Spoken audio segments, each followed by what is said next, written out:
Assalamualaikum warahmatullahi wabarakatuh. Apa kabar teman-teman sekalian?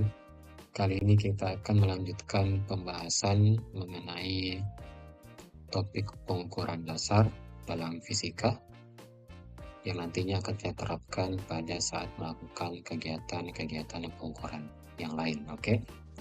Pada video yang lalu kita telah membahas beberapa jenis-jenis pengukuran, yaitu pengukuran tunggal, pengukuran berulang, serta ketidakpastiannya. Sekarang kita masuk pada bagian teori ralat dalam pengukuran. Oke. Maksudnya adalah kadangkala kita memperoleh suatu hasil pengukuran itu atau hasil pengolahan data yang dimana data tersebut tidak diperoleh dari hasil pengukuran langsung, melainkan dari hasil persamaan. Nah, itu yang akan kita bahas, bagaimana cara menuliskan ketidakpastian dari hasil pengukuran dari hasil perhitungan menggunakan rumus atau persamaan. Baik, kita mulai saja. Jadi yang pertama itu bagaimana cara melaporkan hasil ketidakpastian untuk suatu variabel atau data yang kita peroleh dari hasil operasi penjumlahan dan atau pengurangan. Misalkan kita memiliki hasil pengukuran beberapa besaran. X1 itu adalah X01 plus minus delta X01, X2 adalah X02 plus minus delta X02, dan Xn sama dengan X0n plus minus delta X0n, di mana X01, X02, dan X0n itu merupakan besaran yang diukur secara langsung. Kemudian delta X itu adalah ketidakpastian hasil pengukurannya. Nah, bagaimana cara kita mendapatkan ketidakpastian untuk operasi penjumlahan dan pengurangan itu? Yakni dengan cara hasil pengukuran sama dengan sigma X plus minus sigma delta X. Berarti semua hasil pengukuran langsungnya itu kita jumlahkan. X01 tambah X02 tambah X03 sampai ke N, atau bisa saja dikurangkan X01 kurang 02 dan seterusnya, atau bisa campuran tergantung persamaan apa yang kita gunakan. Kemudian untuk mencari ketidakpastian hasil pengukurannya, maka kita cukup menjumlahkan ketidakpastian masing-masing datanya. Oke. Untuk lebih mempermudah, kita akan coba mengerjakan contoh berikut. Misalkan dalam pencampuran dua buah larutan itu diperoleh data bahwa massa cairan 1 beserta wadahnya adalah sebesar 552 plus minus 10 gram. Dengan wadah kosongnya adalah 70 plus minus 1 gram. Untuk cairan kedua itu ditimbang beserta wadahnya, yakni 920 plus minus 20 gram. Tapi kalau kita hanya menimbang wadah kosongnya saja, maka diperoleh angka 90 plus minus 1 gram. Nah, dari sini kita ingin mencari, tentukanlah massa kedua cairan tersebut. Berarti kalau kita ingin menentukan massa cairannya, maka massa cairan 1 beserta wadahnya kita kurangkan dengan massa wadah pertama. Oke? Lalu kita tambah dengan hasil selisih antara massa cairan kedua beserta wadahnya, kita kurangkan dengan massa wadah untuk cairan kedua. Maka secara matematis itu massa cairan merupakan M1 kurang M1 kecil ditambah M2 besar kurang M2 kecil, yang dimana M besar itu M1 dan M2 yang besar itu menyatakan massa cairan pertama dan cairan kedua beserta wadahnya masing-masing. Itu kita kurangkan dengan massa dari wadahnya. Wadah pertama M1 kecil dan wadah kedua M2 besar. Maka nanti kita peroleh hasil bahwa penjumlahan antara kedua massa cairan tersebut tanpa wadah yakni sebesar 1312 gram. Kemudian bagaimana dengan ketidakpastiannya? Berarti kita cukup menjumlahkan semua. 10 gram ditambah 1 gram ditambah dengan 1 gram ditambah dengan 20 gram. Maka diperoleh hasil sebesar 32 gram. Namun ingat, untuk penulisan ketidakpastian hasil pengukuran itu paling tidak dia harus memiliki satu buah angka penting, maka kita peroleh sebesar 30 gram.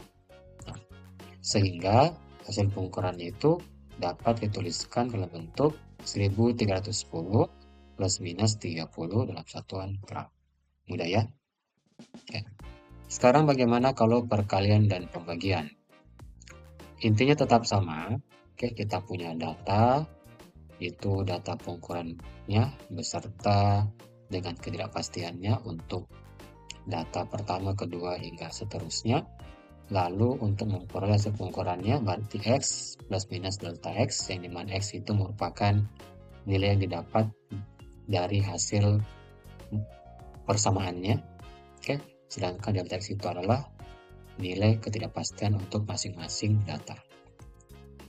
Untuk perkalian atau pembagian, maka besar ketidakpastiannya itu dapat dituliskan ke dalam bentuk delta X per X sama dengan delta X01 per X01 ditambah delta X02 dibagi X02 dan seterusnya hingga delta X0n dibagi dengan X0n. Jadi kalau untuk kasus ini, maka delta X01 kita bagi dengan X01, maka kita peroleh hasil yang ini. Oke, ini merupakan ketidakpastian relatifnya. Untuk mendapatkan delta X-nya, maka kita cukup kalikan X-nya ke ruas kanan. Oke. Nah, untuk lebih memudahkan, silakan perhatikan contoh berikut. Pengukuran suatu besaran panjang itu memenuhi persamaan berikut. L sama dengan L1 dikali L2 dibagi dengan L3, di mana nilai L1, L2, dan L3 itu masing-masing sebagai berikut.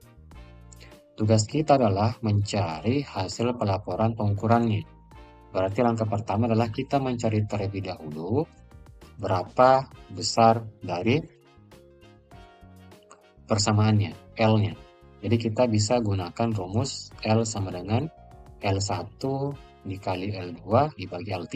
Kalau kita masukkan nilai L1 200, L2 5,5, dan L3 10, maka kita peroleh hasil sebesar 110 cm. Kemudian kita cari delta L per L-nya. Ya, delta L1 dibagi L1 ditambah delta L2 dibagi L2 ditambah delta L3 dibagi L3. Nah, delta L1 itu adalah yang ini, 2. L1-nya 200, untuk delta L2 itu 0,1, L2-nya 5,5, L3-nya 10, dan delta L3 adalah 0,4. Apabila kita selesaikan, maka kita peroleh delta L per L itu sama dengan 7%.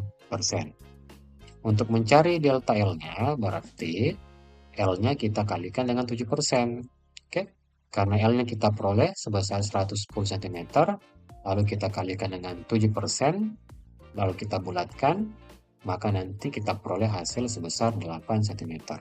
Sehingga hasil pengukurannya itu dapat dituliskan dalam bentuk 110 plus minus 8 cm, yang berarti bahwa rentang pengukurannya dia mulai dari 102 cm hingga 118 cm. Oke. Sekarang bagaimana kalau pangkat? Ya, kalau pangkat itu yang berbedanya di sini. Kita kalikan dengan konstanta A yang merupakan konstanta dari pangkatnya. Misalkan dia X pangkat 2. Berarti A-nya 2. Oke. Kalau X pangkat 7 berarti A-nya 7. Kadangkala dalam satu persamaan itu tidak hanya satu pangkat, ada pangkat yang lain. Maka kita bisa menuliskan secara umum sebagai bentuk berikut. Nah, sebagai contoh, dia seperti ini. Oke. Itu persamaannya itu L sama dengan L1 kuadrat dikali L2 per L3 kuadrat. Kalau kita masukkan nilai L1, L2, dan L3-nya ke persamaan ini, maka kita peroleh hasil sebagai berikut, 2200 cm. Untuk ketidakpastiannya, itu delta L per L sama dengan 2 kali delta L1 dibagi L1. Angka 2 ini muncul dari pangkat, dari L1-nya, L1 kuadrat pangkat 2, maka dia di depan. Untuk L2 sendiri kan dia pangkat 1, maka dia tidak dituliskan. Diperoleh delta L2 per L2, sedangkan untuk L3 itu dia pangkat 2, maka kita peroleh 2 kali delta L3 per L3. Misalkan di sini pangkat 5 L3-nya, berarti ini bukan 2 tapi 5. Oke.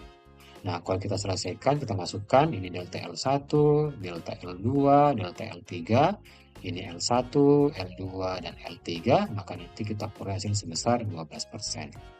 Kemudian untuk mencari delta L-nya, berarti 12% kita kalikan dengan L. Yang nilainya adalah 2200 cm. Maka diperoleh 264 cm, atau kita bulatkan 300 cm. Sehingga hasil pelaporannya itu yang dapat kita terima yakni 2200 plus minus 300 cm. Baik, kalau begitu sekian informasi singkat mengenai teori ralat hasil pengukuran yang berupa penjumlahan, pengurangan, perkalian, pembagian, serta bentuk pangkat. Kalau kalian punya pertanyaan, silahkan tuliskan di kolom komentar. Sekian dari saya. Assalamualaikum warahmatullahi wabarakatuh.